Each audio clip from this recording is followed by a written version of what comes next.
It was supposed to be just another slow night at the restaurant, the kind where the lights are too dim, and the sound of clinking glasses fills the silence between lonely customers. I was refilling coffee cups when he walked in, the billionaire. Everyone froze. His name carried weight, power, and the kind of money people only whisper about. But I wasn't thinking about his fortune. I was thinking about the strange, worn-out folder he carried. Old paper, golden seal, and a label that read Priceless. He sat by the corner window, ordered black coffee, and began showing that document to a suited man across the table. Their voices were low, but their eyes tense. Something about the seal caught my attention. It shimmered oddly under the chandelier, too new for something priceless. As I poured his coffee, my eyes lingered for a second too long. He noticed. Our eyes met. For a heartbeat, I felt the weight of his world and the danger of mine.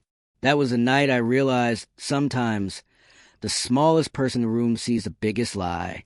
People often think being a waitress is just about serving food. But it's more like learning to survive between orders, smiling through exhaustion, pretending tips don't decide your dinner, and carrying trays heavier than your dreams. Every morning, I tied my apron like armor. My shift began before sunrise and ended long after the city's heartbeat slowed. The smell of burnt coffee, the chatter of regulars, and the endless clinking of plates. That was my world. I knew every face that walked through those glass doors. Every one of them seemed to have a story that mattered more than mine. I had dreams once, small ones, to study art, maybe open a tiny cafe someday. But dreams have rent, and rent doesn't wait. So I learned to find beauty in moments. A kind smile, a good tip, a clean plate after a long table. My coworkers call me Miss Details because I noticed everything. The folded napkin wrong side up, the lipstick stain on a water glass, the extra spoon missing from the tray. Maybe that's why I noticed the billionaire's document that night, because my eyes were trained to see what others missed. Sometimes I'd stand by the window during breaks, watching the city lights flicker across the street. It always felt like another world, a world where people wore power like perfume and signed papers worth more than my yearly pay. But I never resented them.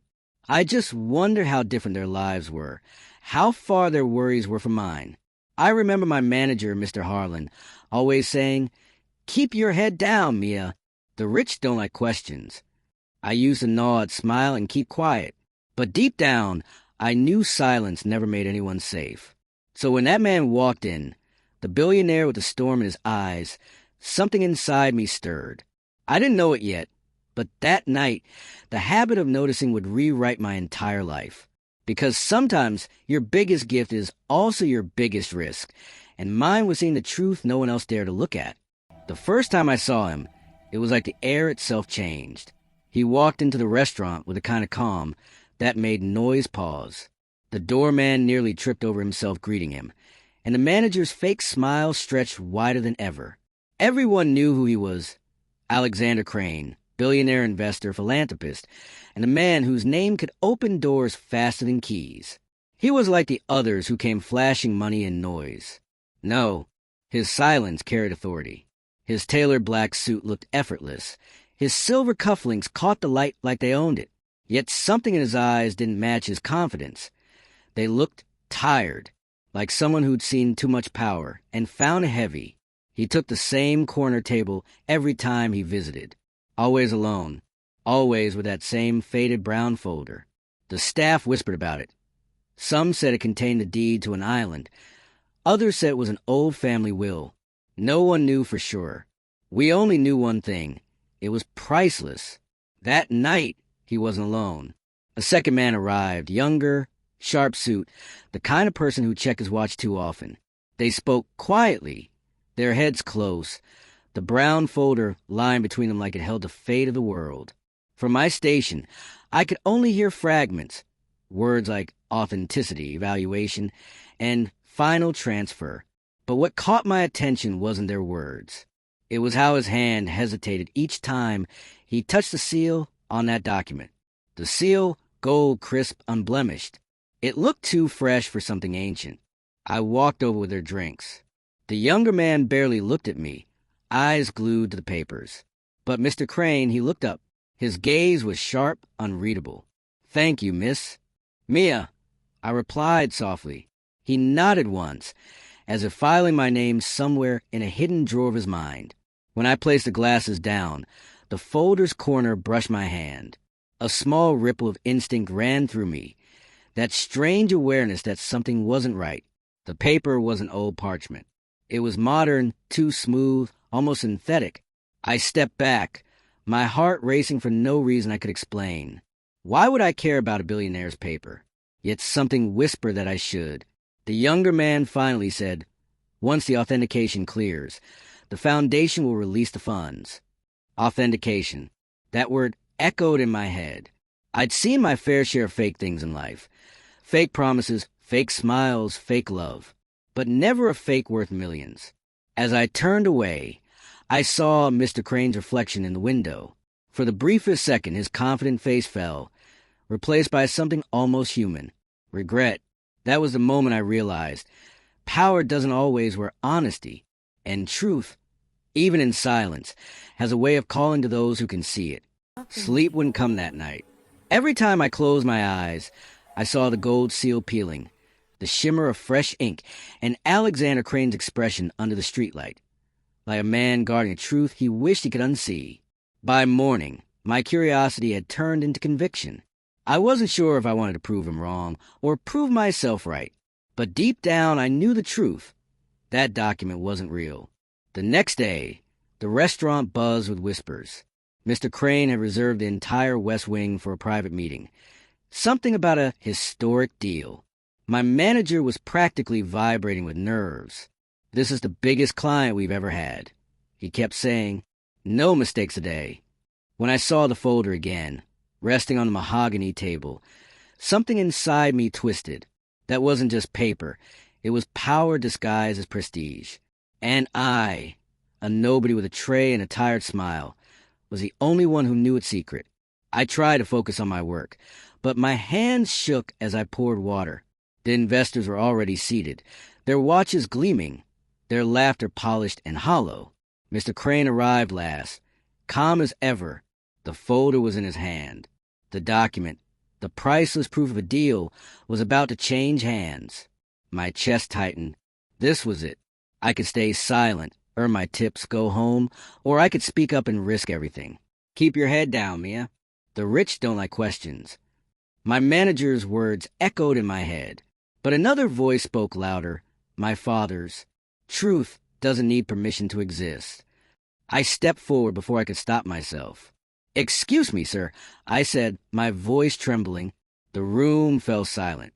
Dozens of eyes turned toward me. Irritation, confusion, disbelief. Mr. Crane looked up slowly. "Yes." I swallowed hard. "That document, the seal, is not authentic." For a moment, I thought time stopped. The investors exchanged shocked looks. My manager's face went pale.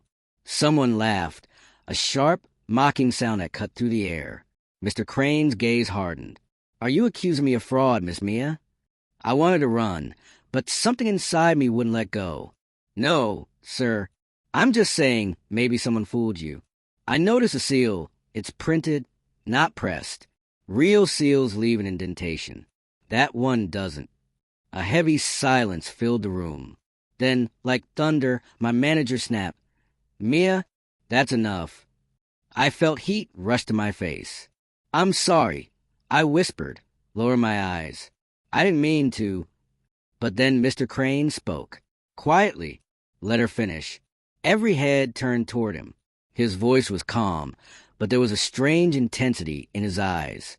I hesitated, then said softly, "The ink, it hasn't faded, even slightly. That means it was printed within the last few years, not 50. He stared at me for a long moment, unreadable. Then, without a word, he closed the folder, tucked it under his arm, and said, "Gentlemen, our meeting is postponed." He stood, nodded once to me, and walked out. The room erupted.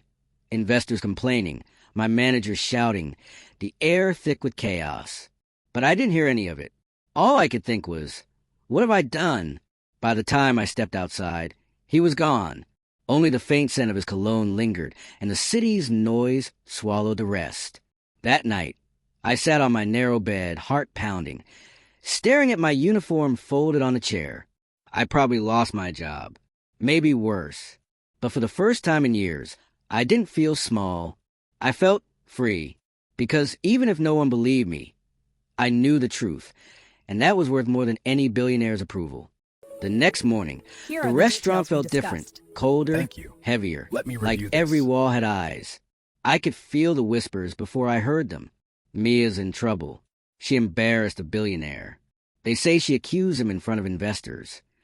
No one said it to my face, but every look carried the same message. You went too far. By noon, I was called into the manager's office. Mr. Harlan sat stiffly behind his desk, fingers drumming on a pile of invoices. Mia, he said without looking up, you've put this place in a very difficult position. I just spoke the truth, I replied quietly. He sighed, like I was a stubborn child. Truth doesn't pay rent. Mr. Crane canceled his reservation indefinitely. Do you understand what that means for us? For me, I swallowed the lump in my throat. So I'm fired. He didn't even answer, just slid an envelope across the desk. Inside was my last paycheck and a folded napkin with my name on it. The same napkin I'd embroidered with tiny blue flowers for the staff picnic. I walked out in silence. My co-workers avoided my eyes. The world outside felt too loud, too bright, like it was mocking me for believing integrity mattered. For the next few days, I sent out job applications, but no one called back. Maybe word had spread. Maybe billionaires had longer shadows than I realized. Then, on the fourth evening, as I sat by my window counting coins for rent, there was a knock on the door. Slow, firm, unmistakably deliberate. When I opened it, my breath caught. It was him, Alexander Crane. Dressed casually this time. No suit, no arrogance. Just a simple gray jacket, and eyes that looked different. Softer. May I come in? He asked. I hesitated, then nodded. He stepped inside, looking around my small apartment. The cracked walls, the mismatched chairs, the kettle still whistling on the stove. He smiled faintly. You live honestly, he said, almost to himself. I didn't know what to say. Why are you here? He reached into his coat and pulled out the brown folder, the same one that had cost me my job. You were right, he said simply. It was a fake. My heart stopped. What? He laid it on the table, opening it slowly. The document was supposed to authenticate a massive charity deal, land deeds, old donations, trust papers. I had hired experts, analysts, historians. None of them noticed. But you did. I stared at him, unable to speak.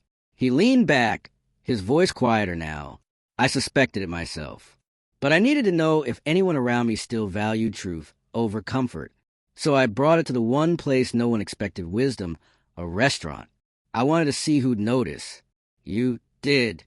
Anger and disbelief collided inside me. You mean this was a test? He nodded slowly. For everyone. And you were the only one who passed. I didn't know whether to cry or laugh. I lost my job because of that. He smiled gently. And you gained something more valuable, proof of your integrity, which, Miss Mia, is rarer than authenticity itself. He stood, placing an envelope on my table. This is for you. An invitation, not a favor. My foundation needs someone who can see beyond appearances. Someone like you. When he left, I opened the envelope with trembling hands. Inside wasn't money. It was a letter offering me a position at the Crane Trust for Ethical Practices. I sat there for a long time, the city lights flickering through the window, my reflection faint against the glass. For the first time, the world didn't feel unfair. It felt possible. 2 weeks later, I stood in a marble hallway that smelled faintly of old books and new beginnings. The Crane Trust for Ethical Practices. The very name felt surreal on my visitor badge. I'd never stepped inside a building like this. Every wall carried photographs of people Alexander Crane had helped. Farmers, artists, small business owners. Each face told a story of second chances. When the elevator doors opened, I half expected him to be surrounded by assistants and lawyers. But there he was, alone, leaning against a window overlooking the skyline. "Welcome, Miss Mia," he said, smiling. "You made it." I still didn't know what to say. "I'm not sure why I'm here, sir. I'm just a waitress who saw a seal that didn't look right." He chuckled softly. "That's exactly why you're here. Because you saw." He gestured toward a file on his desk. "Do you know how many people told me that document was real? Every expert, every lawyer, every historian confirmed it. But I already knew it was fake." I frowned. Then why bring it to the restaurant? Why risk everything? He walked to the window, hands in his pockets. "Because I wanted to see if honesty still existed outside of contracts. I built my fortune on numbers, deals, and signatures. Somewhere along the way, I started wondering, is there still truth when no one's watching?" He turned toward me. "You answer that question." I felt my throat tighten. "I didn't do anything extraordinary." He smiled gently. "No, you did something rare. You noticed what others ignored. You spoke when silence was safer. That's the kind of courage money can't buy." Then he did something I didn't expect. He handed me a small wooden box. "This belonged to my father," he said. "He started this foundation with a single promise: never let wealth silence truth. You reminded me of that promise." Inside the box was a tiny silver pin shaped like an open eye.